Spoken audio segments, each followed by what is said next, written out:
إخواننا في غزة. يا أيها الذين آمنوا اصبروا وصابروا ورابطوا واتقوا الله لعلكم تفلحون. نناديكم باسم التحالف الوطني لدعم الشرعية ونقول لكم أننا قادمون بإذن الله أن قطار الخلافة الإسلامية وأن قطار أستاذية العالم لا بد أن يمر بمحطات رابعة العدوية ونهضة مصر وكل مكان في أقصى الأرض ومغربها لينتهي بنا المطاف عندكم.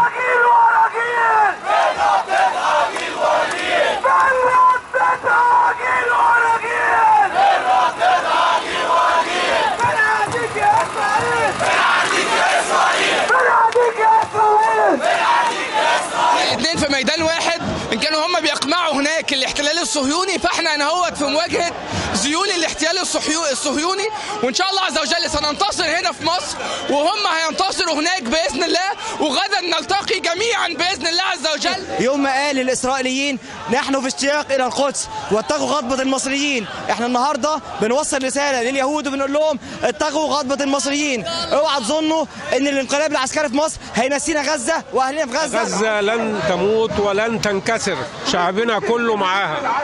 لو كان الانقلابيين وقفوا ضدها لكن الشعب كله معاها، وفي النهايه لا يصح الا الصحيح. رساله الى اهالينا في غزه: اصبروا وصابروا ورابطوا، اثبتوا نحن معكم بقلوبنا وعقولنا. يولع في اسرائيل بغاز وسخ يا شيخ، احنا لو يسيبونا احنا كصعايده نروح نولع فيهم والله. الحكومه لو تسيبنا احنا نروح نولع في اسرائيل والله. اقول لهم ان احنا معاكم وان شاء الله الشعب المصري كله معاكم وكلنا معاكم في ايديكم ان شاء الله، لانكم على الحق وانتوا اللي بتنصروا الامه. يا اهل غزه يا احرار،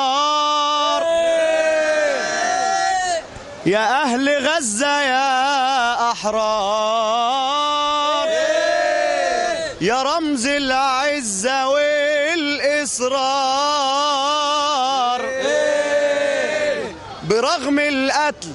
برغم القتل والسحل وضرب النار ما نسيناكم وبكره ناخد لكم بالطار.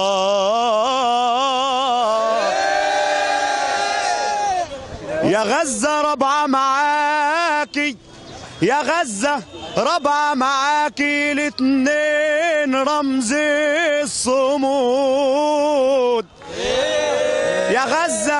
يا غزة رابعة معاكي، الاتنين رمز الصمود. نصرك بالدين هيجي والعزة بكرة تعود. يا غزة رابعة معاكي، الاتنين رمز الصمود. نصرك بالدين هيجي والعزة بكرة تعود. أصل الهم واحد والعدو يهود. بنقولها من قلبنا واثقين في نصر الله. المرسي راجع علينا هيحارب الطغاة.